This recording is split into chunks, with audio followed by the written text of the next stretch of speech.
Well, anyone who watched the Liberty Report through COVID will know that we drew heavily from the writings of someone who's become a good friend of ours, who's just been terrific, and is a first-time speaker at our conference, and we're really happy to have him. He publishes the great Substack, The Dossier. And if you don't subscribe to it, I highly recommend that you subscribe to it and support him.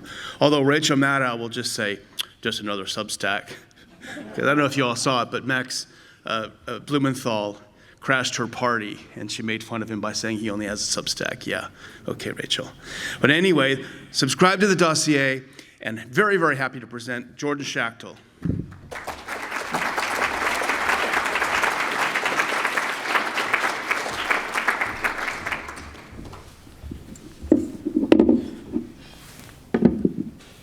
Thanks for having me. I really appreciate it. And Dr. Paul, it's a true honor to speak before you.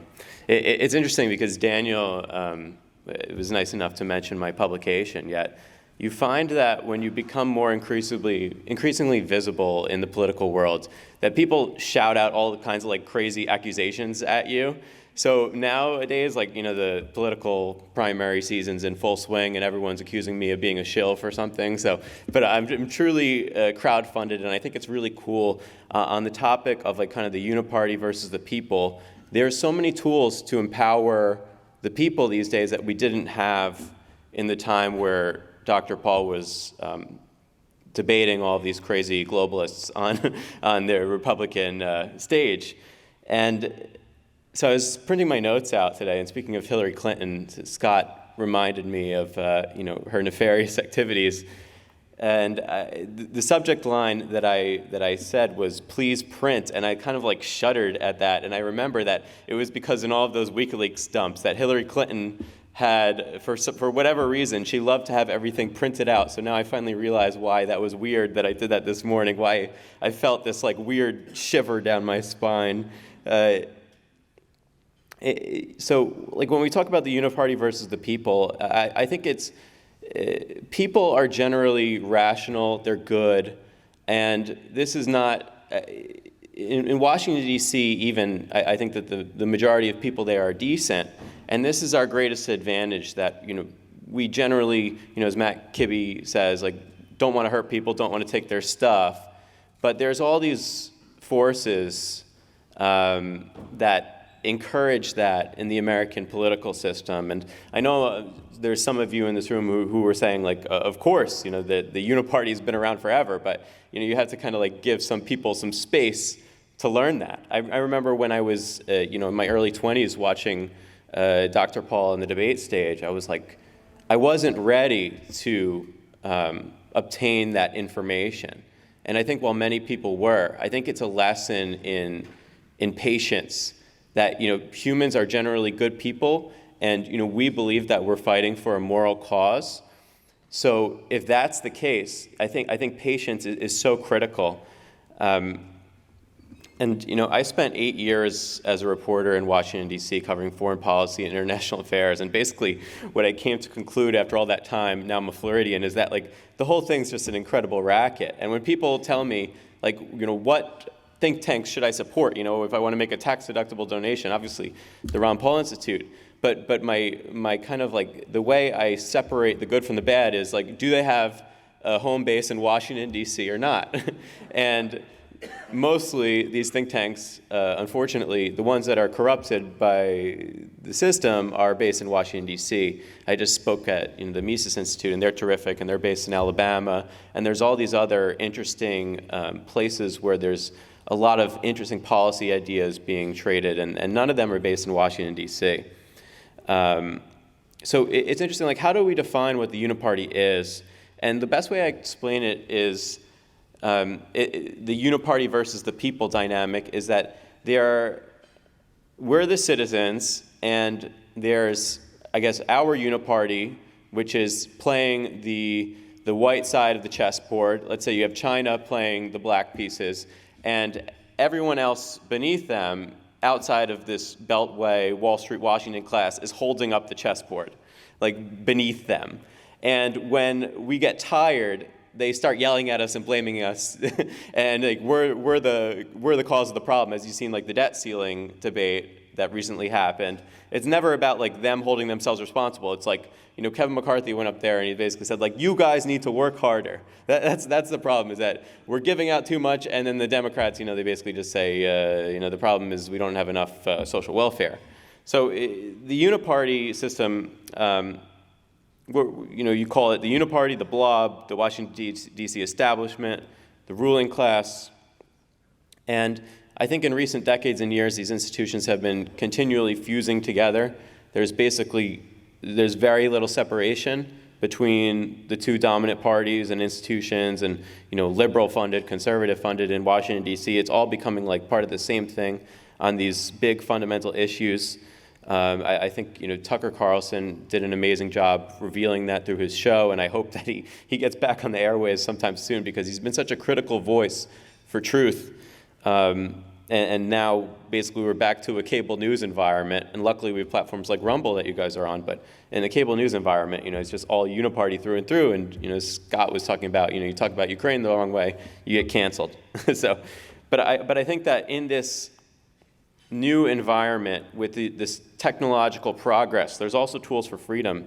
And sometimes the government does too much, the Uniparty does too much, and I think that's what happened with the COVID hysteria stuff. I mean, in the early days, when we were opposing this, I found great allies in the Ron Paul Institute, Daniel, Dr. Paul, Chris Rossini, but very few of us were speaking out about this, and it was so alarming. And I think that, the downsides are obvious, the debasement of our wealth, the societal catastrophe, but the upside at least is that it's kind of like shaken people's consciousness in a way that sadly only like a terrible tragedy like that could do. And kind of like per Newton's third law, every action in nature can result in an equal and opposite reaction. And I think that's what we're seeing. I mean, in the early days of this pandemic, we had just so few allies fighting against this, whether that's in Congress or just in the general population. People were just so propagandized by this. And while the Uniparty has strength and wealth and kinetic power, I'm encouraged by this reality that I'm seeing, that it doesn't have strength in numbers, and in the fact that humans are generally decent people, and what the Uniparty is doing is not decent. So I think most Americans, when they come to understand this ideology, they deeply detest it when they truly understand what's going on. And there's no greater separation in America today between the interests of the ruling class and the interests of everyone else. But nonetheless, we're in this situation where the institutional Democratic Party is a force for the growth of the government. And I don't know if you guys saw, but during the debt ceiling debate, Kevin McCarthy, it was sort of a Freudian slip, but he was quoted as saying, "We let the government grow, but at a slower rate." And that summarizes the Republican Party of today. And we live in an era of ruthlessly corrupt and deceitful American politicians who do not represent the interests of their constituents, but they act to funnel wealth and sovereignty away from those they represent. The modern politician is basically what Ayn Rand called a looter in the Washington political. They personify everything that is awful about the current system. They've abandoned their constituents' entirety, whether they know it or not, and virtually 90+% are part of the problem. In 2023, it's very clear that both parties are strongly positioned as uniparty vessels. Neither is even remotely committed to empowering the American citizen and preserving his wealth and freedoms. So why give power to the people when the benefits lie in giving power to the people already in charge? And I think it's important to talk about this on a variety of levels. And let me just... So there's so many issues where the Uniparty kind of rears its ugly head. And Scott talked about whistleblowers. We have the infamous Edward Snowden case. More recently, we have that military enlistee that leaked the stuff about what was happening in Ukraine. And you saw that, there's there's kind of like the noise that the Uniparty is creating, where it's like, oh, we have these whistleblower systems in place. Of course, like, just come out and say what you need to say. And this guy was basically hauled off to jail. And it goes to show that, like, there really haven't been any reforms made since Snowden had to flee the country to tell the truth about what was happening.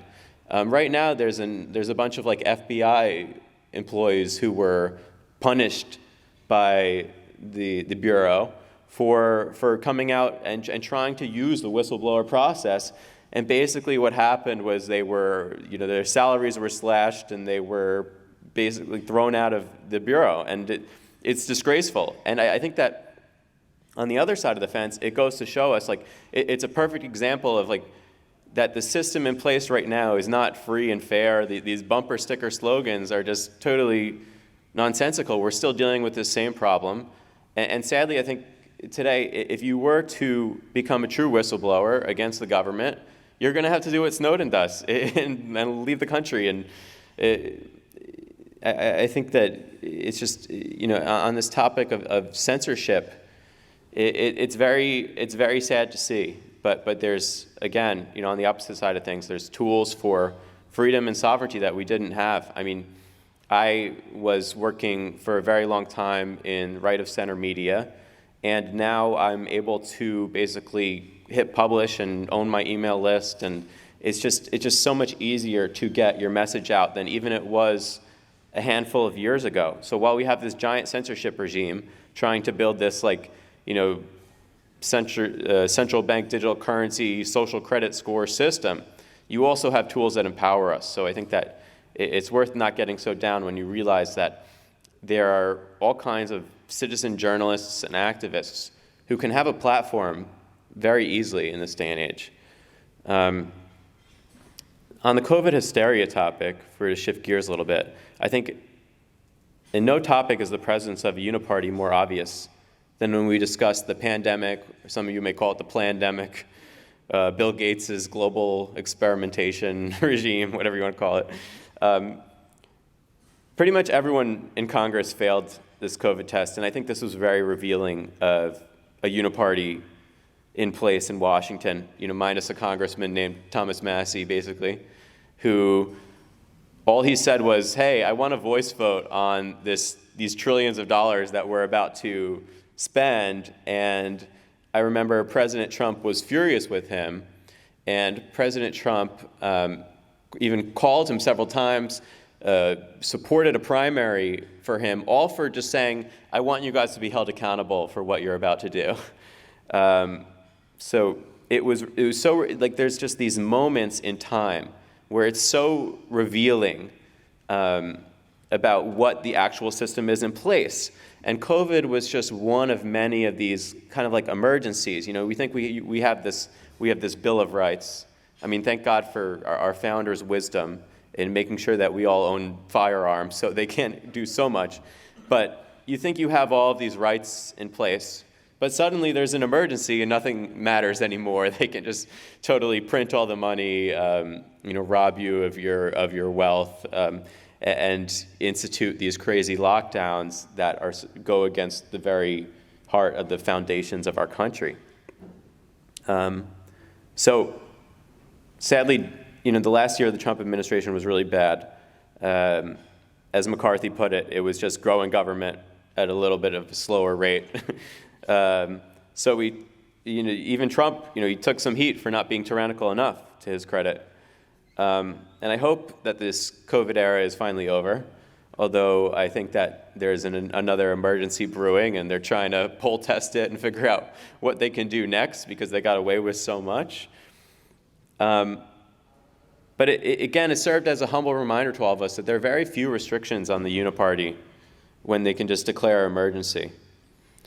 So, of course, the most recent issue of the Uniparty showing its ugly face was the debt ceiling.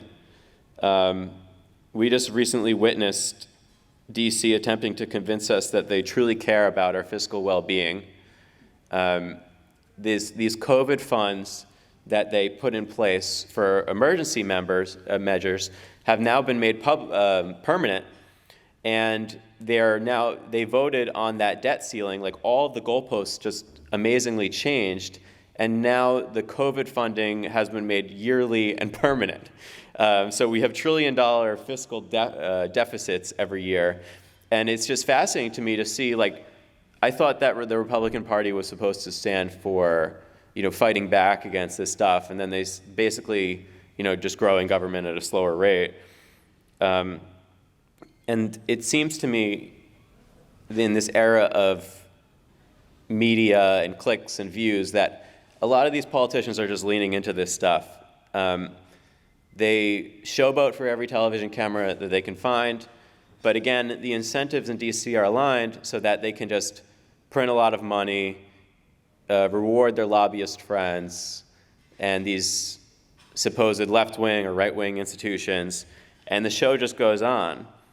If you were reading the corporate media narratives, and it's so, the theme of this conference is truth and lies, but it's actually pretty difficult. I think our greatest hurdle is to distinguish between the truth and lies because there's so much noise and very little signal, especially in the corporate media. You read this stuff, whether it's the Wall Street Journal, which is supposed to be, center right, or the New York Times, center left, and Republicans were said to be holding the line with, excruciating cuts to your entitlements if you're reading the New York Times, and then, Democrats are seeking a clean increase and spending too much if you're reading the Wall Street Journal. But no one said that, that they raised the debt ceiling 78 times since 1960. That this is just such a rite of passage that this is going to pass no matter what. No one was really saying that. Even in the op-ed sections of these papers, it was shocking to me that no one was telling the truth. And you would think these democratically elected legislators, they're supposed to be looking out for the interests of their constituents and act as responsible stewards for their fiscal health, and they were doing the exact opposite. It was amazing to watch. So instead of agreeing to a massive spending increase, Republicans and Democrats struck a deal that advances a plan for a minimal spending increase. So again, the spending has increased 50% since the beginning of COVID, which is just mind-boggling to me. And that the fact that we just accepted this goalpost shift, those of us who operate in Washington, D.C. from time to time, it's amazing. It's people are stuck in this dream scenario where you can just continue this exponential growth of money printing phase and everything's going to be fine. So the Uniparty weaponized the COVID hysteria era to normalize, I think, an era of trillion-dollar deficits. And there's no real resistance to this agenda. And both parties operate within the confines of these agreed-upon, continually moving goalposts. I think the chessboard analogy makes sense. However, unlike the COVID emergency spending, there was somewhat of a resistance this time around from Republicans. There was over 100 legislators that opposed it, at least. So I don't know where exactly, if they just want a little less money to be spent. It's not really clear, but at least it's a little bit encouraging that I think that they're awakening to the fact that their constituents are not happy with them, that there's a lot of people struggling. There are so many small businesses and medium-sized businesses shut down forever during this madness. But again, these people are just so emboldened by this fiat system where all the incentives are screwed up. And then when we go to War and Peace, as Scott mentioned, it's very clear that there's a uniparty system. I came into the media space originally as a foreign policy and international affairs reporter. So it's been personally fascinating to observe how both parties have been labeled the party of war or the party of peace during my lifetime. And it's it keeps flipping back and forth. Depending on what decade we're talking about, the Beltway defense war missiles machine has been very strategically wise in building a bipartisan coalition in the worst sense of the way. to advance their aims. Iraq and Afghanistan are perceived as Republican-supported wars, but it was the Obama administration that further pushed the envelope into the Middle East and North Africa. Bush wrecked Iraq, Obama turned Libya into a failed state, and Obama was supposed to be this peacenik. He won the Nobel Prize for peace and detonated a couple countries along the way. Trump, to his great credit, did not start any wars, so the Republican Party was then, for a short period of time, at least under Trump, the party of peace.